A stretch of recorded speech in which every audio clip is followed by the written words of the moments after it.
This week I am in the House on Tuesday and Wednesday. On Tuesday morning in Wellington, I'll attend and give opening remarks at the Google Crisis Response Workshop, followed by a visit to the Cancer Control Agency ahead of the board's first meeting. On Wednesday, I will speak at RNZ's Environment Leaders Forum. On Thursday, I'll be seeing many of you for a few end-of-year interviews before heading to Auckland. On Friday, I'll be speaking at the opening of Greylands School, their new build, with Minister Hipkins. On Sunday in Auckland, I'll join Minister Sage and my Chief Science Advisor, Juliet Gerard, at the launch of an excellent environmental report called Rethinking Plastics in Aotearoa, New Zealand. This morning, I briefly had the opportunity to flick through some of the responses to the announcement that we made yesterday at the Labour Party conference, where we took our once-in-a-generation opportunity to give a cash injection to nearly every state school across the country to future-proof these vital hubs in our communities, but also add an extra boost to regional economies. As I said at the time, it was just the beginning of an infrastructure package the Minister of Finance spoke about at the weekend. Those responses from schools have been fantastic. Wellington's Mount Cook School principal, Liam Curran, said that $183,000 will be spent on recladding. They're currently fundraising with school fairs, and said that this funding would be roughly the equivalent for them of 40 school fairs. Kapiti College said that the news was excellent, and the next big project for them is rebuilding their guidance counselling offices, which is an ex-schoolhouse from the 50s. Auckland's Balmoral School, just down the road from me, said that it was a lovely surprise and it would be spent on outdoor learning opportunities, so children could experience and learn how to grow fruit and vegetable, for instance. School Trustees Association President has called it immense for every school, but I also note that Cameron Baggery has called it a damn good idea. Quote, "We've got a bit of a Christmas fairy tale combination here, infrastructure deficits, low level of borrowing and low levels of debt. Let's get on with the job," end quote. As I said yesterday, this is the largest investment in school property in 25 years. We do have a job to do in making sure we future-proof our vital services, infrastructure and economy. Our low debt and low interest rates mean that now is the right time to do that. While the shot in the arm for our schools will create jobs in every community in the country, this investment is also just the beginning. Look, I am happy to take questions, but I also note and understand that there's some interest in an issue that has emerged with the gun buyback process. For that, I'll ask the Minister of Police to give a statement. He'll then also be available for questions that you may have on that issue.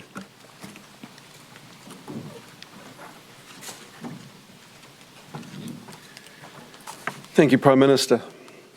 My office was advised late this morning that a person thought to be a firearms dealer had accessed private information on the buyback database. We take this extremely seriously. Privacy and confidentiality of individuals is paramount, and I'm extremely disappointed at the potential for any breach. Police are very clear on my expectations. They need to find out how this breach occurred and quickly. Police has also very clear expectations of their external software providers. Initial advice indicates that the independent external software provider changed some settings last week that gave approved firearms dealers greater access to information, but this is still being verified. But I do need to stress that this information was not publicly available, and that we were utilising the firearm dealer network in order to help us facilitate the buyback process. My understanding is one firearms dealer contacted the police this morning, and police immediately closed down the database. The Commissioner of Police has assured me that they are investigating the matter thoroughly to determine the extent of any breach and what actions need to be taken in response. Police will hold people to account if information has been accessed and shared unlawfully. The Privacy Commissioner has been informed the database is temporarily offline while the issue is being rectified. I'm happy to take some questions, but a lot of the detail will be answered by the Deputy Commissioner of Police out at a news conference at 5 p.m. How damaging is this for you when you're trying to set up a firearms register? Two completely different issues, I think. How do you expect to gain the trust of firearms owners to put their details into a register if you can't keep these details secure? Well, keep in mind that before the buyback, police registered about 14,000 of the most dangerous firearms under the register that was already in place. Keep also in mind that under the legislation in front of Select Committee at the moment, the proposal is to give police up to 2 years to develop a registry system with integrity. This is different. Firearms owners are saying, though, that they have lost trust in police to hold their information, and a lot of them won't participate in the buyback going forward. Well, I think it's important to add we already have a licensing scheme. The police already successfully and privately hold the information of those who have firearm licences. What has happened here is the Minister has already outlined there was access given to dealers to enable them to be a part of the buyback scheme. The question is whether or not they were able to access too much information, and that is what the police are now dealing with. And also keep in mind, at this point, it is my understanding, the only group or individual that has shared any of this information has been the firearm COFO's lawyers, Frank Ogilvie. That's my understanding at this point in time. Are you going to push forward, re-evaluate this team at all? No. Why not? Because I don't think it needs to be re-evaluated. I think it's going incredibly well. So far, we have taken 43,000 firearms out of circulation, and the vast majority of those firearms are the type of firearms that are used to kill people, not deer or ducks or rabbits or possums. What's your message to gun owners who are concerned, who are worried that criminals, burglars, gangs might have access to this material? My understanding is that is not the case at all. And we do expect dealers, well, like I said, at this stage we understand it's one dealer, and we do expect that dealer to work closely with the police. My understanding is he has contacted the police, and it will be extremely disappointing if anyone publishes this information, keeping in mind my understanding is it is unlawful to publish any of this information. Do you know whether any of the information is downloaded? Well, my understanding is that some of it has been downloaded and passed on to some lawyers, Frank Ogilvie, and they have published some redacted information. Someone said the whole list had been downloaded up to 15 times. How can you guarantee that that list is not going to be circulated to the likes of gangs who want firearms? Well, first and foremost, it is illegal to distribute that information. It is illegal, I understand, to even download that information, but it is certainly illegal to distribute that information. And so my advice to anyone who does have that information is to delete it, because if they do distribute it, they will get a knock on their door. Find out that the police left the door open for this information to be taken, will someone be sacked? Well, my understanding, it was the external software provider who made changes to the database. But again, this is still to be verified.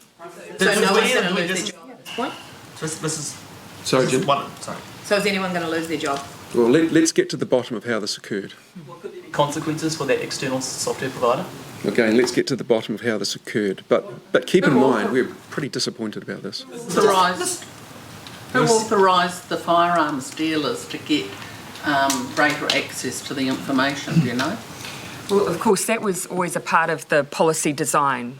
Firearm dealers and some gun owners were of the view that not everyone would wish to return their weapons directly through police stations. So dealers were created as agents, authorities that could be part of the buyback process.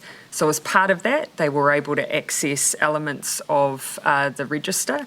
The issue here seems to be whether or not they were by the contracted provider who was overseeing this database given too much access or not. That is what is currently being worked through. So it's very important to be clear here. This is not about a website or some such being open to the general public and being able to be accessed. Dealers were given access deliberately, but with the intent, of course, that that be responsibly on a confined basis. Who signed off that decision, though, that dealers would get more access? You're asking a question here, though. We cannot yet ascertain whether or not what has happened here has been through the private contractor and provider or not. Those details need to be worked through, best placed before the police later on today. Surely a private contract is not going to go into a government buyback scheme and say, let's give access to a whole bunch of dealers without sign-off. But obviously that's what needs to be ascertained. That's a good question for the police. Henry, you had a There's question. been so many data breaches in the last 12 months involving government data. Do you, across many different providers and Treasury who do it themselves, do you need to have a big, wide look review at government You'll agencies? recall that at the time, so the two most recent ones in both cases have involved private external contractors who have been providing service to government. Now, I do not wish to be premature when we are still working through here where the fault lies, but my general position on these issues are that we have a national issue here that goes beyond just government agencies, where we need to ensure that we are never complacent about people's personal and private information, and that extends well beyond government. One of the largest procurers of IT services. So surely in your procurement practices and internally, you could do something about this. And this is exactly the question, of course, that needs to be answered in this one. It's too premature to make that determination. We don't know yet where the fault may lie. There's no case for a wider review of government IT practices. No, that's already underway off the back of Tuia. Katie. Cybersecurity is not a 2019 phenomenon. Shouldn't we have this in place already? Absolutely, but again, we're really within a few hours into this issue. We need to determine exactly what has happened here and who is at fault. What is clear it is not acceptable for there to be any complacency around the management of people's personal data. But we also need to have faith that when you are contracting a provider, that the service is being provided adequately. But Jenna, can I just confirm one thing? When we talk about cybersecurity, this is not a hack, okay? This is information that was accessed by someone who we believe was perhaps erroneously, but given access to that information. So let's be clear around cybersecurity.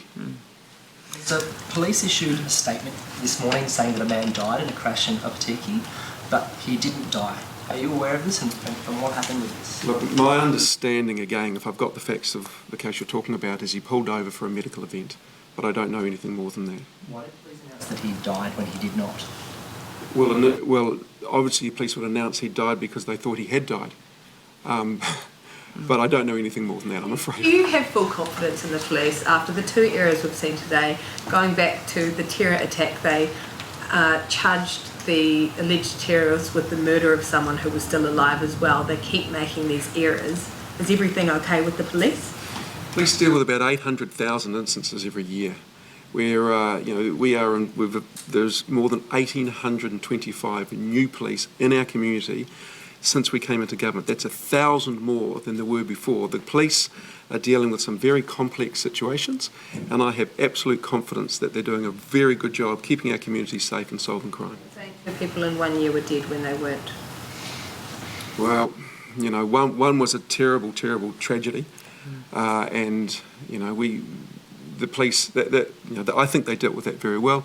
This case, I don't know the details enough to pass judgment on that, I'm afraid. Okay, all right. Thank you, Minister. Thank you, Prime Minister. Other issues? On the vote, question about the abuse and care inquiry. Some survivors are expressing frustration at the tendency of agencies like Crown Law, Ministry of Health, MSD to continue to claim privilege, legal privilege on decisions that were made decades ago about particular institutions. They remain beyond the purview of the Ombudsman. And it's not even clear from the government, almost 2 years on from the announcement of the inquiry, that privilege will be waived, because most of the contentious decision making remains under that veil. I would unfortunately, the briefs I've had in recent times over the conduct, and now that we have hearings underway in the Royal Commission, is that those have now begun in a comprehensive way and are by and large to the satisfaction of those who have been involved. That's my early feedback. I haven't had direct feedback around some of the specific issues that you're raising, though. The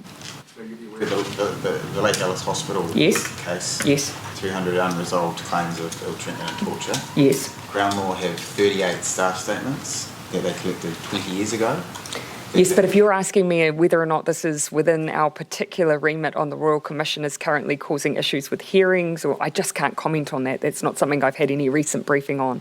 If you're asking me about the historical context, nothing has changed in that regard in recent times. The context of Crown Law still claiming privilege on those documents, not being provided to police when they advise them on prosecution. Look, this is just, frankly, just not something that I've engaged in the last few months on this issue. It hasn't been recently brought to my attention. I would have to ask Crown Law whether or not there's anything within their scope that they intend to change in this regard now that we're in the process of the Royal Commission.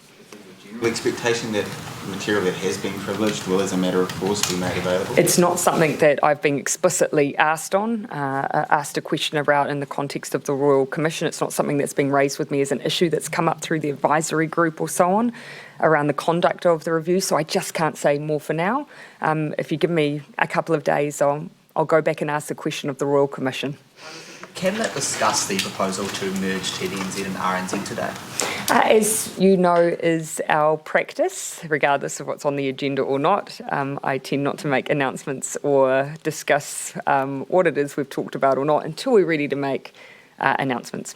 Is there still an announcement before the end of the year expected on media news? Again, we haven't given an explicit timeline, other than to say, of course, that we intend for those discussions to be soon. Did you discuss the ports of Auckland move at all? Again, I'm going to apply the same principle. What has been said previously, of course, is that Cabinet hadn't taken decisions on the report, and of course that I wanted to make sure Cabinet had a chance to digest the report. Look, the future of the Port of Auckland is a very significant infrastructure decision. We need to make sure it's well considered, and also that we look at it alongside surrounding ports as well. And in fact, that we have a port strategy for all of New Zealand. Decision on the ports. Would you seek to have national kind of share that position, given there's two former PMs who are both on the same page on this? Oh, look, our decision wouldn't be contingent on that. Of course, you'd always hope that for large-scale infrastructure decisions, in the way that we've established the Commission to try and make sure that we're building 30-year plans for infrastructure, that there would be some consensus, but it wouldn't be contingent on that. How troubled are you by the situation in Samoa, which appears to be deteriorating? One of the issues, of course, with the spread of measles, as we saw in New Zealand, is that, of course, health authorities do tend to track the curve of infection. And my understanding, of course, they'll be doing that in Samoa, and it means that sometimes things can be worse before they are better. What's key for us from my perspective is that New Zealand continues to contribute as much as it can. By this evening, I understand that there will be 54 New Zealand medical professionals in Samoa. That includes an 18-person New Zealand medical assistant team, 12 nurse vaccinators, 6 New Zealand Red Cross nurses, 8 ICU specialists and 10 Samoan-speaking nurses and doctors. Additional vaccine has gone in. We've supported funding of vaccination and vaccinations themselves, and are doing all we can to support Samoa with the outbreak they're experiencing. How concerned are you about an increasing number of serious threats against MPs, and what do you think's behind those? Yeah, it's a good question, and one question when I heard about those numbers, I think that there will be an additional awareness and vigilance amongst MPs. Perhaps they may be more likely to report, but really I would only be making assumptions. Of course, I would hope that politics is a place where that you can do your job safely and securely. Very unfortunately, for the entire time I've been in politics, it has been a place where we do attract threats from time to time. You don't think it's something going on in society that people are more willing to? I just, without seeing the nature of those or having dug into any more details, I'd be loath to make an assumption. But I do think it's something that we absolutely need to keep an eye on, particularly the nature of those threats, the theme of those threats. Unfortunately, that is not a new issue for politics, though, or for politicians. So will the government's infrastructure funding package include funding for new roads? We have not been specific around the nature of infrastructure beyond what was announced, obviously, for the education system. That's something that you'll just have to wait a little bit longer for. Status of the budget responsibility rules. Is it fair to assume that they'll be recast as a result of the infrastructure package? Well, you know that we've already recast the bracket that would be working within for debt. That's something that the Minister of Finance did some time ago on the advice of Treasury. Their insistence was that a singular figure was an unhelpful way to guide New Zealand's debt path and debt track, and they recommended a range, and that's advice that we accepted. Keeping in mind, of course, relative to other countries, as many have pointed out today, we have relatively low debt. We have very low interest rates, and we have an infrastructure deficit. So now is the time for us to invest in rebuilding New Zealand. Saying that those parameters are the parameters that will continue to operate? I'm saying that the Minister of Finance has already accepted that advice, but we have been operating till now, obviously, at keeping debt, as you will have seen, around that 20% mark. At the time, that window was cast as a sort of a renewal of the BRRs when they expire in 21-22. But from your comments today, it sounds like it's not a renewal of the BRRs. I'm saying absolutely nothing different to what the Minister of Finance has already said.